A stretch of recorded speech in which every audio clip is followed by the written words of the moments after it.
at the end, I can look back and I see what improvement I made through several.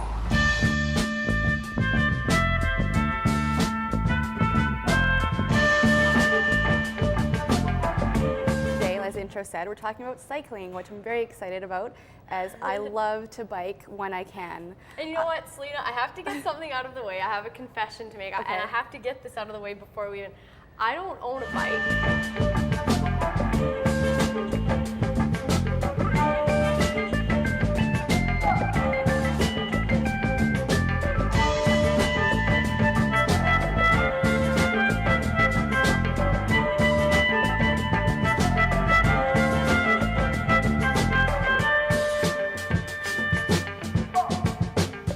You know, there are solutions out there, and I hope that we do come up with a solution that involves the province, the Tsuut'ina, and the city working together collaboratively. But I think that asking the question, how to get the ring road built, is the wrong question. The question we should be asking is, how do we improve mobility in Southwest Calgary?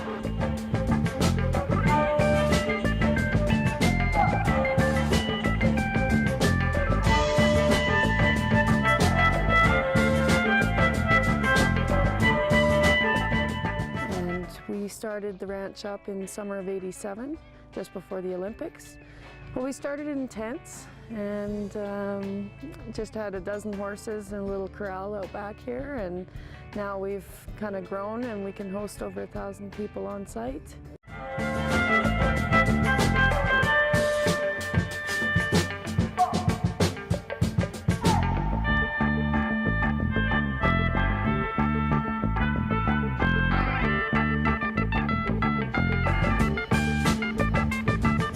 I think the reason that people believe that there maybe goes here is that when the railway sold it and to a private owner and it was moved across the river, it was used as a boarding house, and there was a murder-suicide in the boarding house.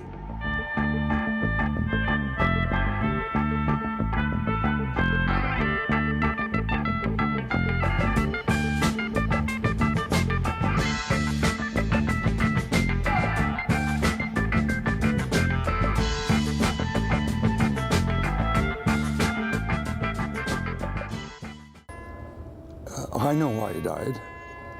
Why do not other Canadians know why Charlie Gunn is laying over there? Never got married, never raised kids, never had a job. It's a hell of a price to pay, it really is.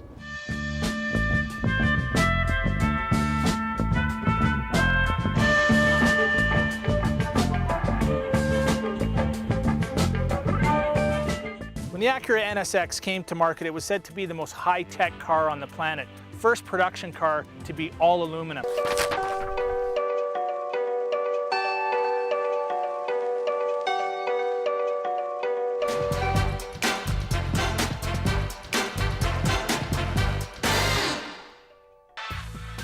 Located in the heart of our city is the Glenmore Reservoir, a beautiful lake where the City of Calgary Recreation operates the Glenmore Sailing School. The school offers fall courses for all skill levels and ages. Exercising and eating well are two very important ingredients to a healthy lifestyle, but so is flexing your creative muscles. Wildflower Art Centre invites you to explore the arts with them through any one of their many classes offered to Calgarians.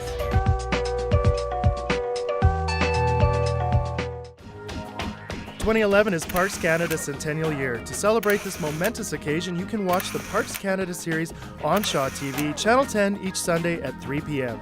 Each month, we share unique and spectacular sights from a variety of Canadian parks, from Marine Conservation Area Guayhanas to Western Arctic National Park. Explore our cultural and natural heritage with the Parks Canada series on Shaw TV.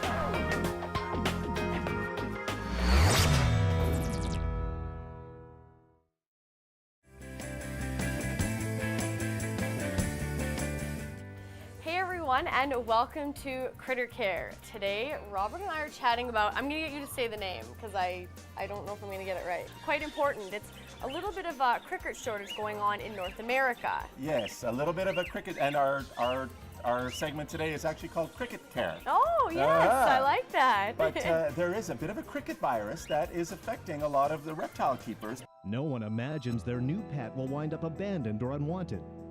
All pets need and deserve protection. Other provinces in Canada have regulated breeders, kennels, pet stores, and animal shelters. Together, they are working to ensure the animals they offer are healthy and placed in caring homes that want them. What is your province or town doing? Find out how you can help safeguard pets where you live. Visit www.pjackcanada.com. PJAC Canada, helping our industry care for your pets. The impact of stroke affects each survivor differently, both physically and psychologically. Some of the immediate challenges are, the lack of independence or that loss of independence, right, that they have. Their lack of ability, I think, too, to have their voice again, right? I mean, they could have been highly functioning people right in their world, and all of a sudden now they're completely dependent. Many of them don't understand, right? Where one part of their body now is not the same, or it's not working in the same way, right? So just learning how to adapt and cope and be in their world again.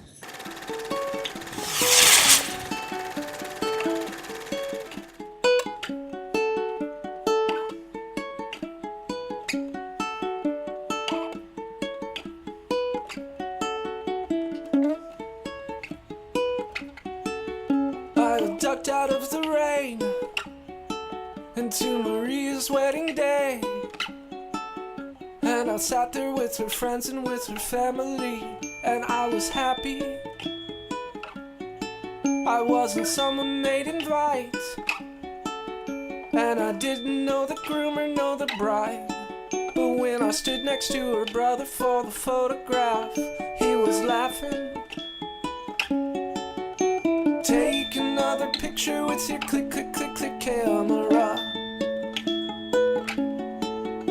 Take another picture with your click, click, click, click camera.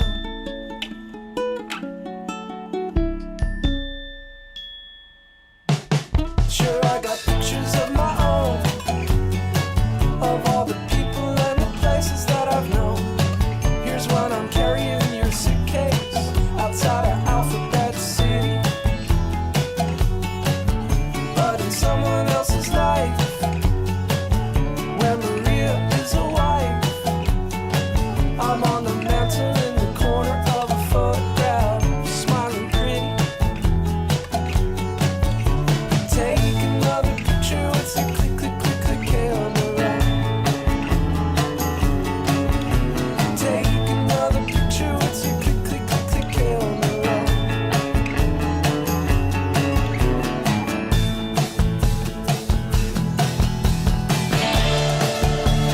Tired of the way you've gone, and you think you might belong in a moment when you step out of the rain,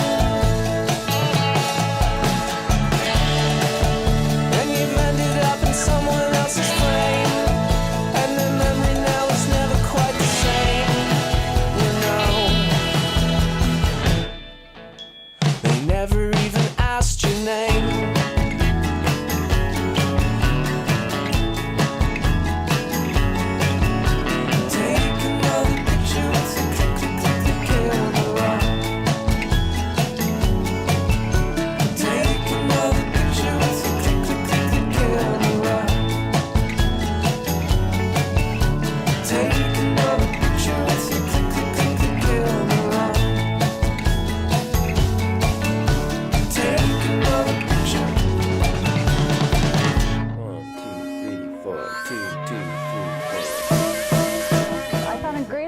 Going on at Lake Louise.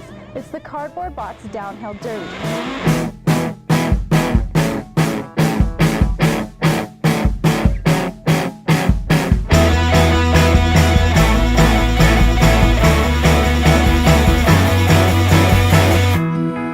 Over the years, coal mining died out, but the valley became famous once again when a dinosaur fossil was discovered.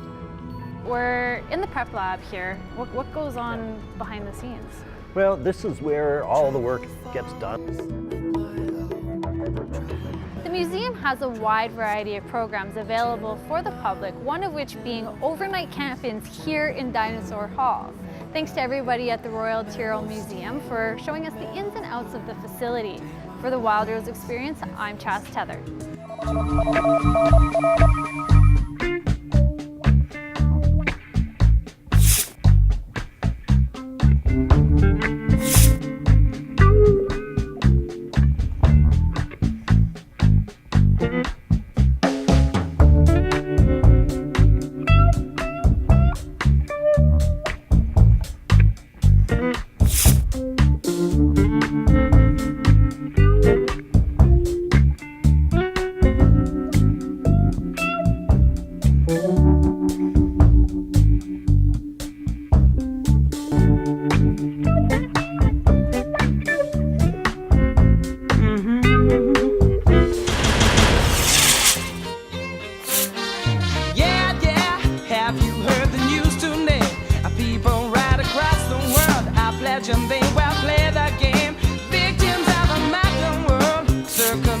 bright as here. Armageddon's come too near, too near now. Fireside is the only key to save our children's destiny. The consequences are so grave, so grave now.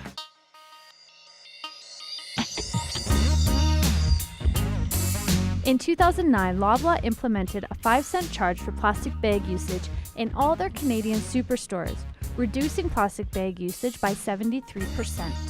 With the partial proceeds of that 5-cent charge, as well as a corporate donation, we made a $3 million donation to WWF Canada to help encourage Canadians and communities to help their environment. Part of that $3 million donation to WWF goes to support the Community Action Grants program through WWF.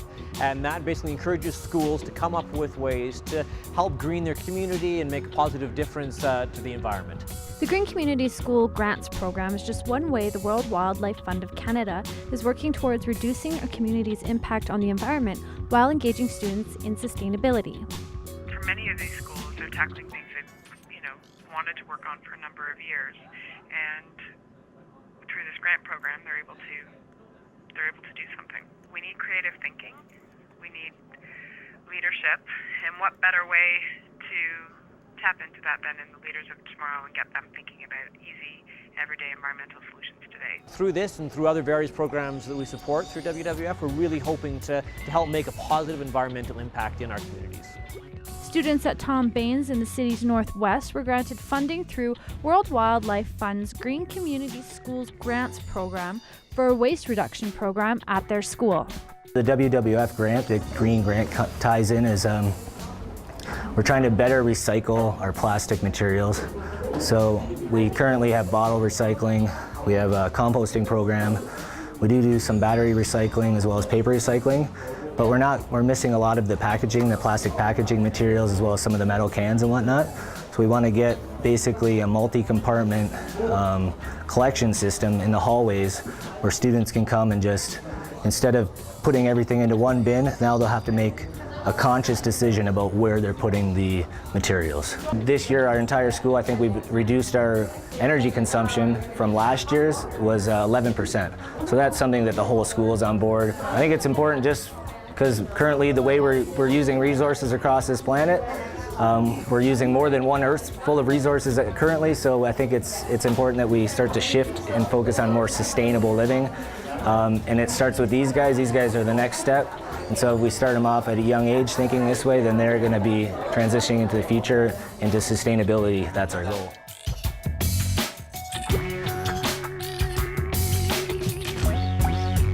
In the architectural world, there's innovators and leaders and there's followers. As much as I regret saying that there's architects who are not champions or have not been champions for sustainability, the public now is.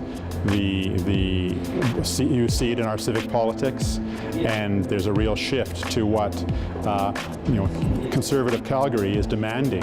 To keep the project as environmentally friendly as possible, I think you want to understand what the building has to do to exist, and then what are the ways that it can exist within the Calgary context that cause the least impact on the environmental system.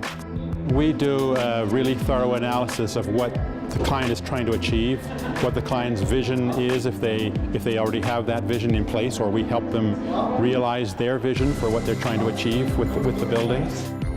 Most of the staff in our office are LEED accredited professionals, which means they write the exams that allow them to practice as LEED professionals. And through that process, and people are really always aware of what's new and what's viable and what's important.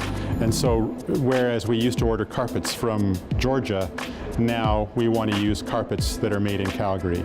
And not only is that healthy from a transportation perspective and an environmental perspective, it's also healthy from an economic perspective because it encourages local industry again. Where local industry for a long time would die because it could be made cheaper in the Philippines, now cheaper is not necessarily the most important. What's most important is all of these things related to LEED and related to sustainability, which is going to bring back local industry as well. I think if we don't bother with sustainability, I think we're going to die. It's as simple as that. It may not be in my lifetime that will die, but civilization will die if we cannot figure out how to work with this planet and no longer rape and pillage the way we have been for centuries. Buildings are amongst the greatest users of energy, and buildings are a great place to start to try and change the tipping point.